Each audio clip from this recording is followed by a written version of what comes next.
Okay, here we are with game one of the Jobava London from the 600 to 700 ELO rating range, and our opponent has played the crazy move e5, and this is called the Englund Gambit. So they've basically given us a pawn, and we're capturing that pawn for free. They're not able to take our pawn back. So right now we are just up a whole pawn. And I think in these gambits, if you can just go up one pawn, take it and don't take more. So right now he's offering me a second pawn. And the problem with this is he's able to develop his knight before I've developed anything. And normally it's white who's able to develop first. So yes, I'd be up material, but I'd be down in development. So I really suggest if you are playing against these kinds of gambits, don't take more than one pawn for free. Let's just take that one pawn we've gotten and try to defend it. So I'm going to put my bishop on f4. Now he can recapture. Instead, he's opted to develop and put more pressure on this pawn. So I'm going to also develop and put pressure on this pawn. So we're just matching him. We are up a pawn. And if he captures this one, we can recapture. So it's not going to be an issue. Right now, he's developing even more. So let's also do the same. Let's continue developing ourselves. And I think often knights are slightly better to develop in the opening stages of a game than bishops. So I could have gone e3 here, but I mean, both moves are probably totally fine. e3 to develop my bishop. Okay, and now he's looking to take this pawn and ruin my bishop. So I think now in this situation, we can capture the pawn back. So we are up 2 pawns, and he's moved his pawn here and here. So he's used enough tempo. We've already got 3 pieces out, and we're getting ready to develop our 4th piece. So we're going to be okay here. It does look like I have 2 attackers on this bishop, and he's got 2 defenders. So I can capture this bishop. And if he takes with queen, I am very happy trading off queens because it isolates a pawn in the center, and I'm already up 1 pawn. And if you're up a pawn and you can trade off pieces and get to an endgame quicker, then you're going to be very happy. All right, now what I think I can do is I can go knight b5, attack this pawn, but more importantly, attack c7 square, which is a fork. But if I do this, he probably can just step here. So I'm wondering, do we even go for that? Probably it's better to castle. Let's go with the castle and apply pressure on this weak isolated pawn. Probably next, we're going to go knight b5. Again, the problem with gambits is you often get behind in development, and you don't want to be behind in development because then you're going to get attacked and everything's going to go really badly for you. So this is good that we are actually ahead in development. Okay, so here he hasn't defended the pawn, so I think I'm just going to capture it. If he takes here, it actually speeds up my development because then my bishop can move on the next turn. So I'm going to just capture the pawn. We are now up 2 pawns, and we are up on development because now our bishop can get active very quickly. Okay. Here, he really wants to castle, and there's actually a way we can stop him from castling, and that is playing the bishop to b5 with a check. So I'm very happy playing this move. Now he can block, but then we can also bring our other rook into the game with check, which looks fantastic. Do we want to check again here now that his king has moved? His king will be forced to one of these squares. If he comes back to this square, you know, then he just can't castle and his rook's still blocked in. I think this is actually really good for us. If he goes out here, I mean, he's just walking into danger, isn't he? And if he goes here, he's in big trouble because we could then win the rook when the king tries to move. Actually, it would be checkmate because the king wouldn't be able to come back up here because the bishop's holding that square. So now I think my opponent's in a lot of trouble. They've come out here into the open. Is there a way for us to easily attack him? It's not obvious, but I do think we can put the rook on e1. This is an open file in the position. You know, an open file means there's no pawns in the way, so the rook is more active. And here he's attacking my rook, so the natural move would be to move the rook, but we actually can pin the knight to the king. So now the knight can't take my rook because it would put his king in check. And pins are really good because if you can pin a piece, then you can apply pressure to the pinned piece. And so g4 is a move I'm looking at immediately to take that knight for free. He's missed it, so let's apply pressure to the pinned piece. The knight cannot move, and if he wants to try and move his king, then we're going to take the knight. So we're going to do very well there. He has resigned. Well, there you go. Game 1 with the Jobava London, although it wasn't really the Jobava London, it was an Englund Gambit. But hopefully you'll know when you try to play a Jobava, some of these Gambits, they're not too difficult to refute. Obviously, my opponent didn't know the theory of the Englund Gambit, but you don't have to know a lot of theory if you just develop well against it. Take the pawn and then be happy with that one extra pawn. Let's jump into the review, see how we did. Okay, the engine says we played with a 96.9, no mistakes. So I'll just flick through the moves so you can see what the engine gave every single move. There were no inaccuracies, no misses. Everything was pretty good. Lads, if you do want to see more than just these 3 games in this video, I am going to be uploading more on my Patreon.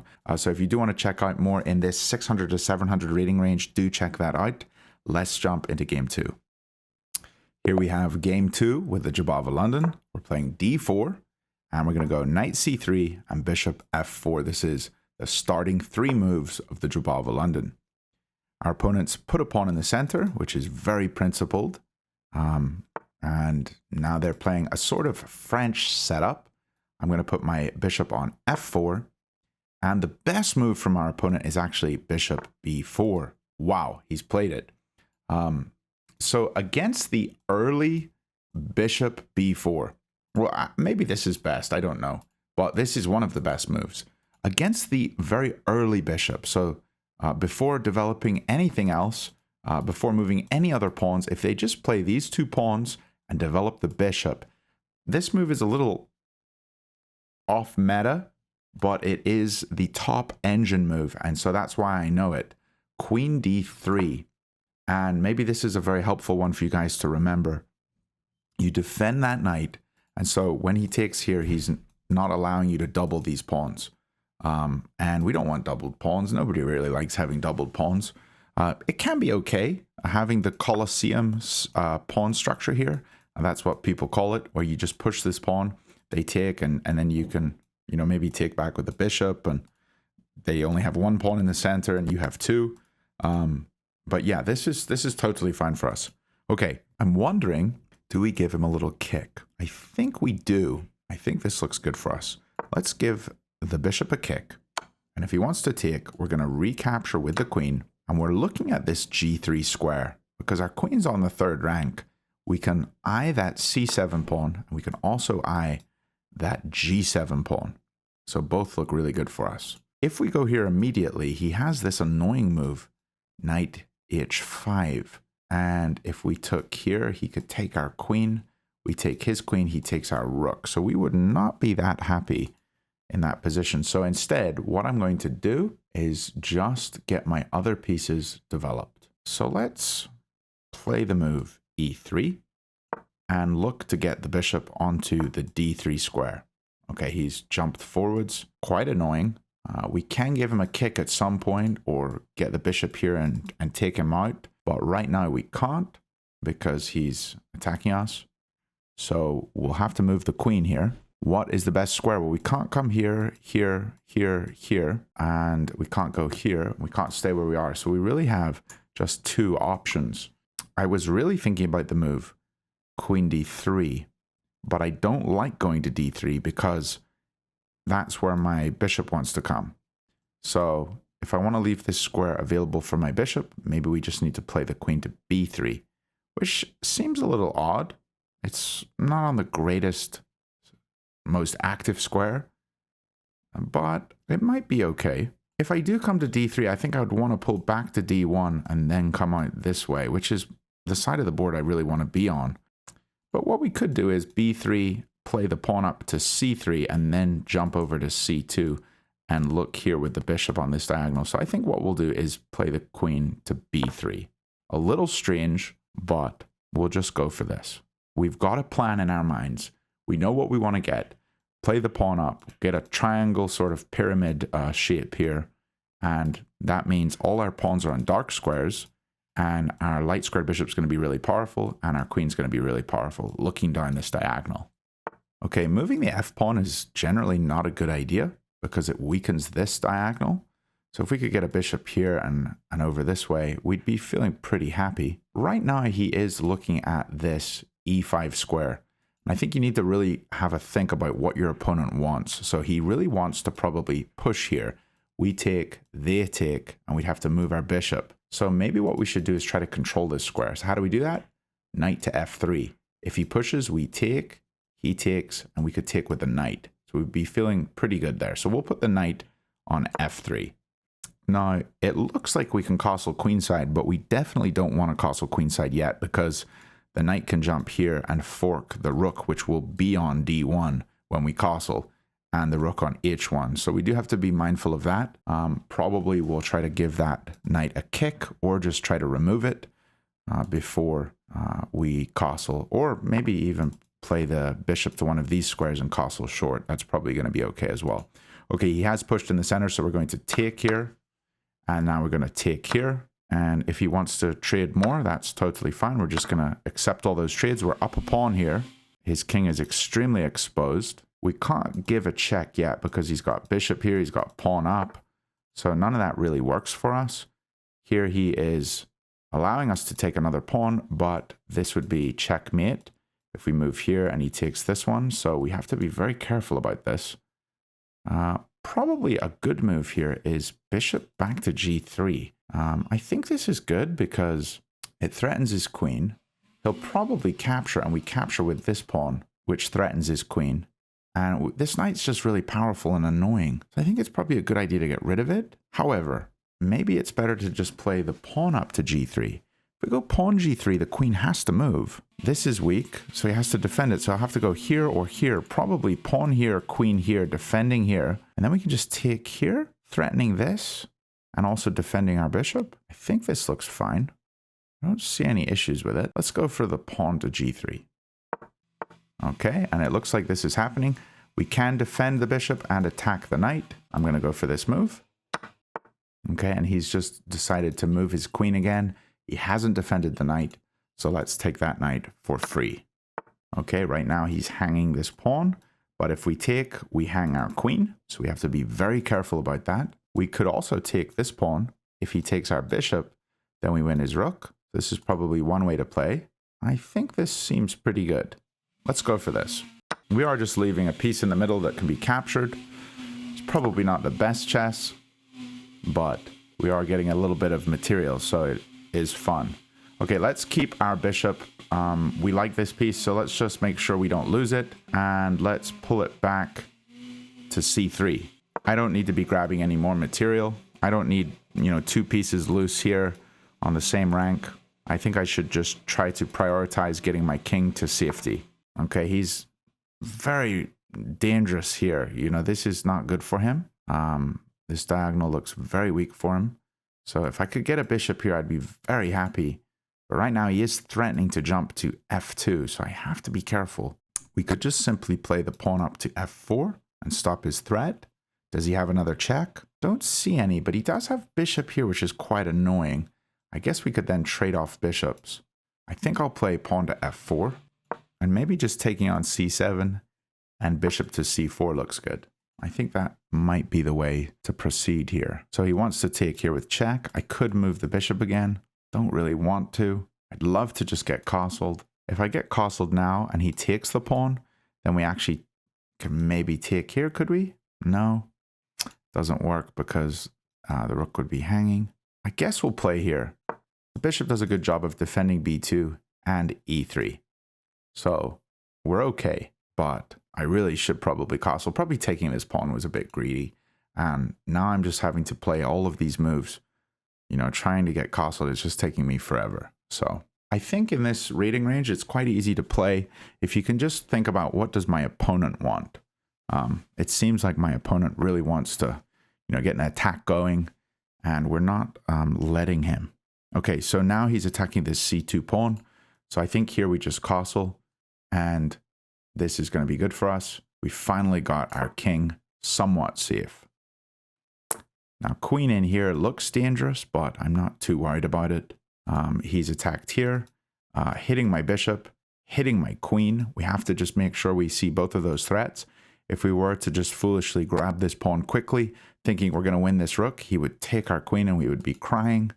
So I think what we should do here is first take his queen off and then take the pawn. And we're up 7 points of material, so we shouldn't be unhappy with this.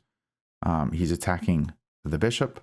We could bring our pawn up, our bishop up to c4, pinning the rook to the king. I don't think that's a bad decision.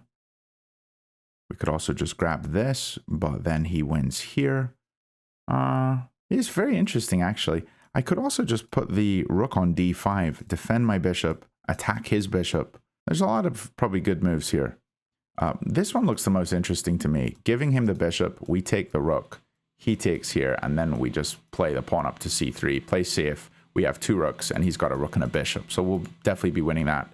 We're also up a bunch of pawns. Maybe rook d5 is the safest way to play. That way we don't lose any material. But I'd rather just try to trade down as quick as possible because we're low on the clock. So when you get low on the clock, try to find ways to simplify. And I think this is the best way to simplify the position because we take this with check. Again, if you do want to see more of these games from the 600 to 700 rating range, do check out my Patreon. I will link it in the description of the video, and those will be free for you guys to watch. Maybe I'll make some of them paid. I do have some paid members on Patreon. Okay, I'm going to capture here. And now we actually can just save the bishop. So let's just pull it back to here. And this pawn is very weak. It's attacked by the rook, but we're okay right now. Let's try to double the rooks. If he goes back here to attack the pawn, we're just going to play the pawn forwards. Okay, we're just going to double the rooks. And we've got 41 seconds, so I really should try to speed up here. I'll try to stop talking so much. Just play here onto a dark square because he's hitting us. All these pieces are on dark squares, so his bishop's basically useless. He's going after just this one pawn that was on a light square. Now everything's on a dark square. I think we're going to be totally fine here. Let's capture that for free. This piece is loose, so probably just pull it back and then try to trade off his rook. Okay, this ensures that we can make some trades. If he moves the rook, we can take the bishop. And yes, we normally wouldn't want to take the bishop because it's only worth 3 and this is worth 5. But we're up so much material here that it's totally fine to do this. We're just going to get our rook behind a pawn and promote it. Maybe this one. Don't want to give him any chances. Going to attack his rook. And just push the pawn. It's probably coming back to here. We'll just keep pushing. It's defended, so we're totally fine. We can go here and push it again. And now the rook can just go here, here, here, and we'll be able to take it. That gets us the queen. And let's try to just put the rook or the bishop here and checkmate him real quick. Guess we'll just go here, see where he goes. If he moves away, we'll just move in. Okay, let's just push another pawn. Okay, this is check, and I think we can pre-move this. And this is check. He has to go here. Let's just get 5, 4, 3. I guess we'll just get another queen. 1. That's probably the easiest way to do it. Cutting it too close there. Let's check the review, see how we did. I shouldn't take so long explaining and thinking through things, probably. The further we go, the less I'll have to do that. We played with an 88.7, and they played with an 81.3. We had 1 inaccuracy, which was here when we pushed the pawn. And instead of trying to save this pawn, we should have just castled. And yes, they win the pawn there, but then we win the bishop. So we actually didn't have to save the pawn at all. Maybe it's a little ugly, but it looks like it's totally fine. We've got 2 pieces on the 7th rank as well, so we're going to be doing really well. And then our one mistake was here when we pushed this pawn. Again, we shouldn't have tried to save this. We should have just castled, and if he takes here, then we're probably just moving in here with the queen. and threatening some kind of checkmate. I mean, it looks really good, really aggressive. All right, let's jump into game 3. All right, and here we have game 3 with the Jobava London. We're playing d4, knight c3, and bishop f4. This is the starting position. And against the double knights, this is where you can break opening theory. And instead of developing another piece or moving your pawn to develop another piece, we are going to move a piece twice in the opening. And we have good reason to do this, because we're attacking this pawn on c7, which is extremely weak. Here he's attacked our bishop, he's attacking our pawn. We could capture with pawn, but I like capturing with bishop to maintain this threat on c7. And so he's taken it off. We're going to just take him, hit his knight. And we still have ideas of knight takes c7. We want to take that c7 pawn. It's a fork on the rook and the king. We'll be very happy if we can get that move in. Double knights is a very common response that you're going to see. So just learning these few opening moves is going to be really helpful for you guys, I think. Especially in the under 1000 rating range, you're going to see this opening a lot more. It's just completely winning for white. Okay, here he's jumped out here. He's attacking our pawn. I think all we need to do here is just defend the pawn. And what's the best way to defend this pawn? We can take the pawn here on d5. A brilliant move because after queen takes, knight takes pawn, checking the king, winning back here. So I think what we do here is we'll just sacrifice the queen. And it looks like a crazy move, but it is a good move. Queen takes is probably what's going to happen. Then we take here with check. We take back here. And then he grabs this pawn in the center. And we'll just effectively be up 2 pawns. He'll have this one. And we'll have all 3 of his. So that'll be fine. Okay. He didn't want a queen trade, which is very interesting. And now I'm wondering, do we try to kick this knight? I think we do. I think going f3 looks pretty good here. If he takes the knight, we take back with check. Oh, I see a move. Can we go e6? Bishop takes, queen takes, rook takes. No. But I was thinking here, if he takes with pawn, we have check here, winning the knight. But he's not going to take with pawn. Yeah, okay. I think just going f3 looks pretty good because he has to move his knight. And where's he going to move it?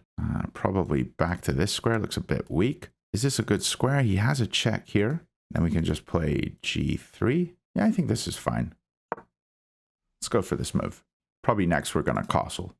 Now that we've kicked his knight away from us, just get castled, have the rook and queen lined up, and that seems pretty good. Okay, that's kind of annoying. He's looking at this, and he's attacking my queen. I don't know why I didn't think of that. I created a hole here that he could jump to. Okay, we're going to have to pull back here because I need to keep defending here, attacking here. Now he just takes and we take. So the trade of pieces. Okay, he's just had to sacrifice his knight. Little strange. He can't take this because we're still defending it. Yeah, I don't know. This move was a bit weird, but it probably was okay for him. But he's getting a bit tactical and he's trying to do something crazy, but I don't think it's quite working. Okay, we can play c3 or we can pull the knight back. I think c3 is more principled. It's attacking a piece and his position is not looking good. Okay, we're still defending here. I think now we're just going to get castled. Queen and rook looking down this file, looking pretty nice. My knight's a bit weirdly placed, but we can just bring it towards the d4 square here and maybe centralize it over here somewhere at some point. I don't know. But yeah, if he kicks, probably we're just going to come here. We have queen d5 looking at b7. Looks pretty good. We also probably want to play f4 at some point so that this bishop's really active, but we'll see. When you play these double knight positions, everything gets really tactical. Okay, right now we have a beautiful move. We take this with check, and if he blocks, we take his queen. So this was a big blunder by him. So we actually take the queen with check, so he can't even take our queen back. And now we can move our queen and take his bishop off. So probably resignation will happen soon. Okay, let's apply pressure to the piece that is pinned. It can't move. He can try to block. We can capture en passant, or we can capture with bishop. Both are fine. Okay, now we're just going to capture here. And that's resignation. Okay, we are at 653. We played with an 88.7. And apparently I made a mistake and actually messed up in this opening. So everything here was perfect up until this point. So when he blocked with the bishop, I played the move f3 and I allowed the knight to jump into e3. And when I did this, I felt really awkward, like it was a bad move. And it was a bad move. So here I should have just put the rook on d1. And you never want to castle here because this move is really scary. So I know rook d1 is often one of the best moves. And it's like the simplest ways to play. But why is f3 so bad? So when he jumps forwards like he did, and we pulled back to the best square, I thought he was going to capture here. Ah, he has bishop here. Just defending another piece. And that's just annoying for us. What do we even do here? Castle? We can't because his knight's blocking the squares. If I want to pull this guy back, maybe we can do that. But yeah, it's just not comfortable, is it? So yeah, c3 and b4 is the idea. But then this bishop comes here and the knight defends it. So we try to trade pieces. And everything's just really scary for us because he's got so much development. So I suppose in this opening, something I really need to just be mindful of is instead of moving a needless pawn and kicking a piece, let's get that development, control the d-file with everything. So that was actually a big blunder by me. Sorry, lads. Don't play chess like me, but I hope you did enjoy this and how I think about the openings. If you can, please do leave a like on it. These videos are not getting very many views on my channel, and I would love if more people were able to see them and enjoy the Jobava London as much as I do. Thanks so much. See you guys very soon. Bye for now.